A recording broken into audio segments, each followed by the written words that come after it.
I'm here with Phil McGuinness.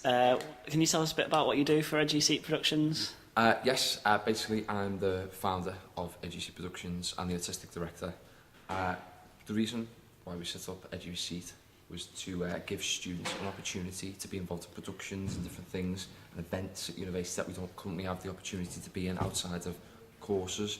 When we set up the company and the society Edge Theatre, there was literally nothing at university, and that was one of the reasons why we wanted to give people an opportunity to be involved in different things. That's quite nice. Have you had any input from tutors whatsoever, or has it all been like your own? We've had funding from Phil Christopher, but as far as input from tutors, that is literally it.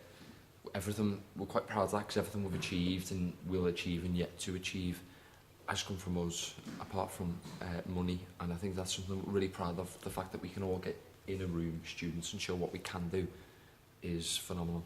So that's something we're really proud of. That's nice. How did you come up with the name for the company? Like, it's obviously a pun.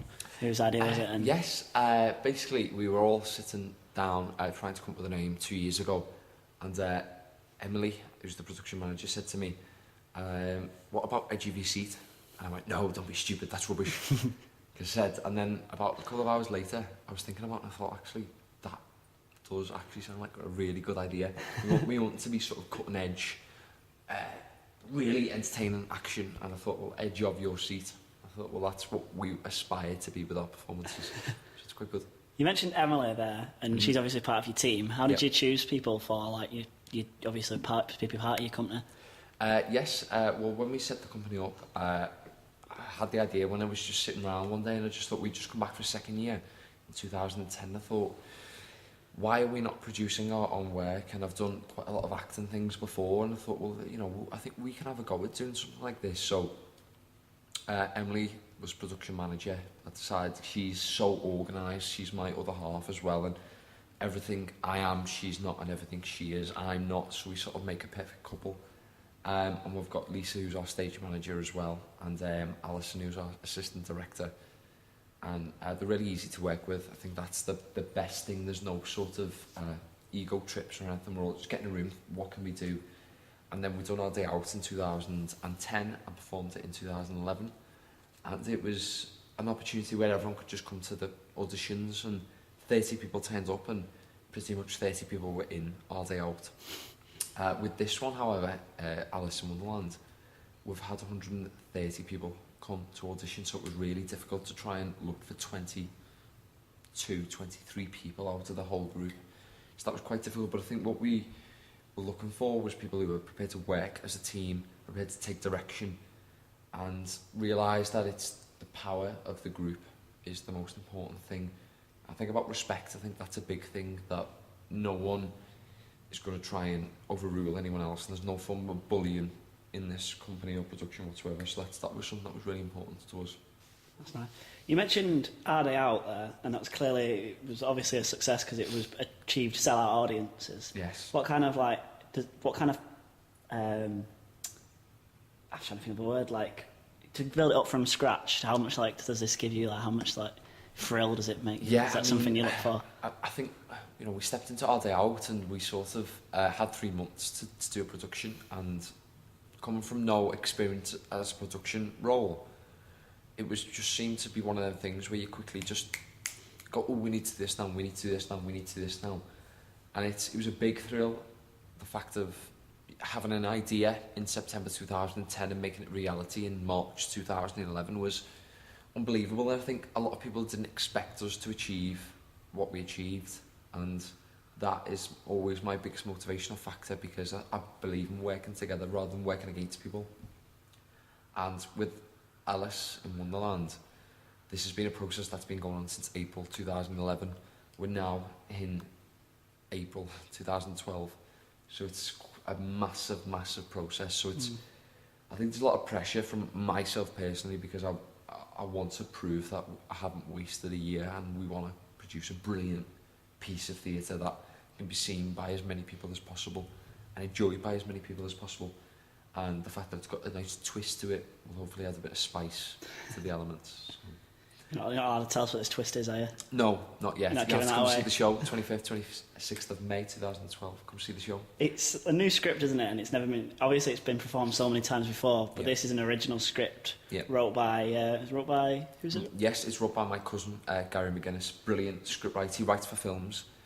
And the script is written for a film because that's the way he writes naturally. And what we've done is we basically told him all the ideas that we want. We come up with a narrative and said, you know, this is what we want, this, and this.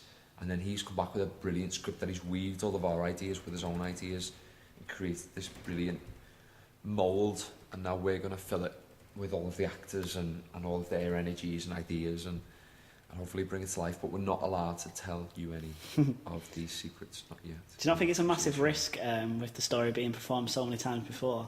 And obviously this is an original idea. Yeah. Do you think this could backfire somehow? No, I of course think it's always a big risk when you take on anything that has been done so many times before and completely turn it on its head. But I think the modern audience don't want to see something they've seen before. I think we're always in a state of wanting to see new things and new ideas and new takes.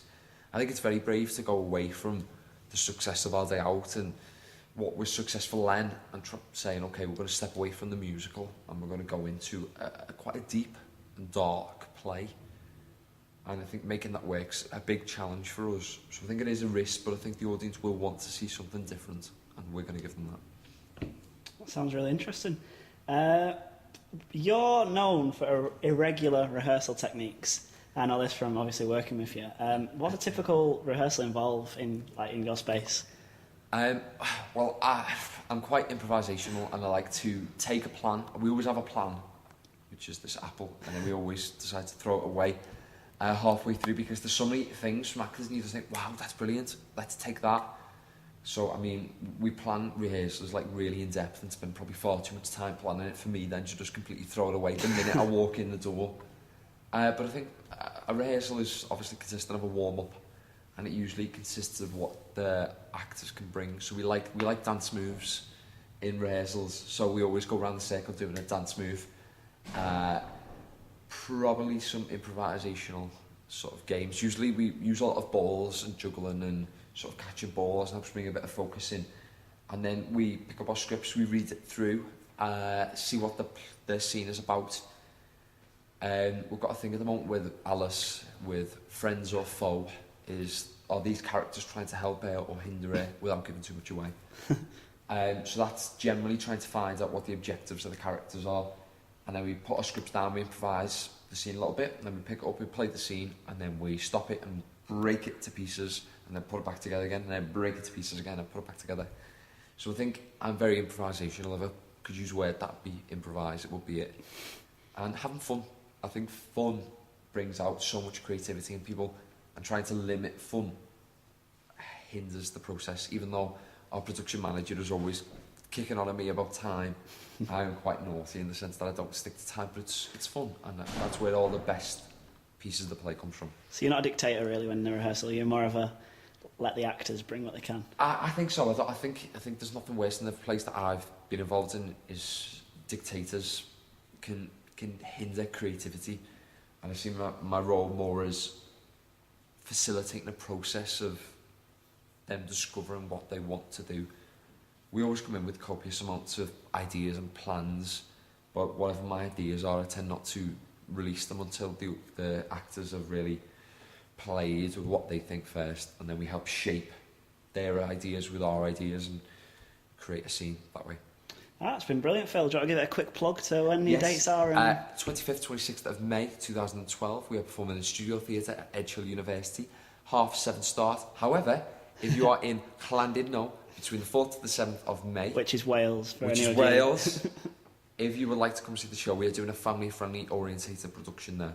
So on the promenade, which is going to be fantastic. So hope to see you there. Thank you very much. Thanks very much, Phil. Thank you. Bye.